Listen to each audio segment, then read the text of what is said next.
barri de la Trinitat, als límits de la ciutat, fou el lloc escollit per les autoritats per ajusticiar els malfactors. Aquesta història va passar aquí.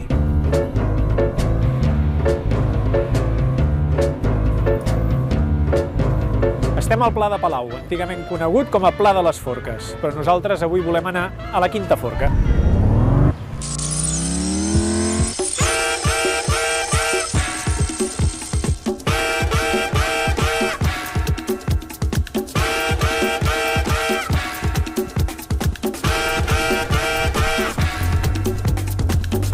A Barcelona hi havia hagut, al llarg de la seva història, diverses forques i en diversos emplaçaments.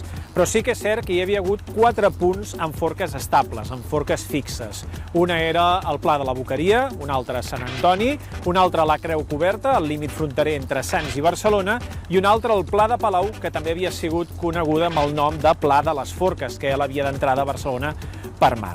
De totes maneres, es diu que hi havia hagut la cinquena forca, una cinquena forca situada on ens trobem ara, a prop del turó de Finestrelles, a escassos metres del nus de la Trinitat. Aquí és on popularment es coneix que estava situada la Quinta Forca. Per la gent de la Trinitat no, però pels que vivim al centre de Barcelona amb un cop de metro hi són.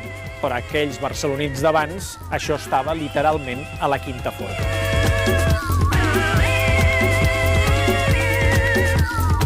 Les forques són el mitjà habitual per ajusticiar els condemnats a mort, a morir precisament ofegats, penjats d'això, d'una forca. Les forques n'hi havia diverses per Barcelona, totes funcionaven igual, agafar un condemnat lligat d'una corda i penjar-lo perquè s'ofegués fins que moria.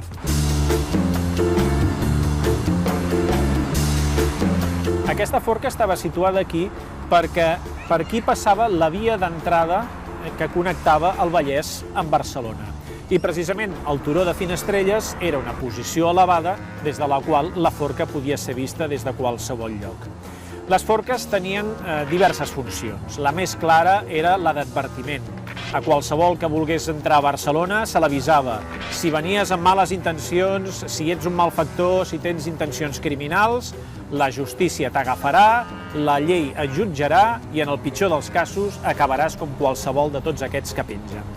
Una altra de les seves funcions era jurisdiccional.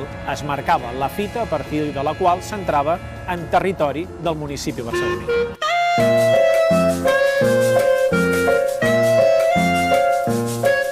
A les forques hi moria el poble baix, el poble normal, la gent corrent, el comú dels mortals. No era una pena de mort dedicada a la noblesa o als grans generals.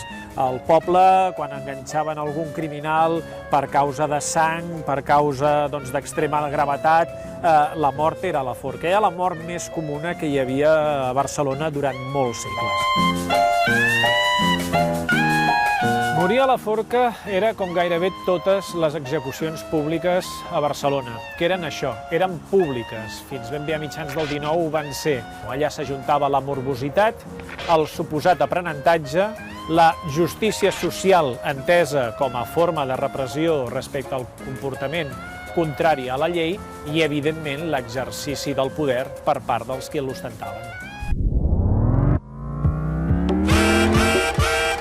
Les forques van durar a Barcelona fins l'any 1832, que per llei es va substituir l'aplicació de la pena de mort per forca amb la pena de mort per garrot vil. Mata igual, diuen que fa menys mal.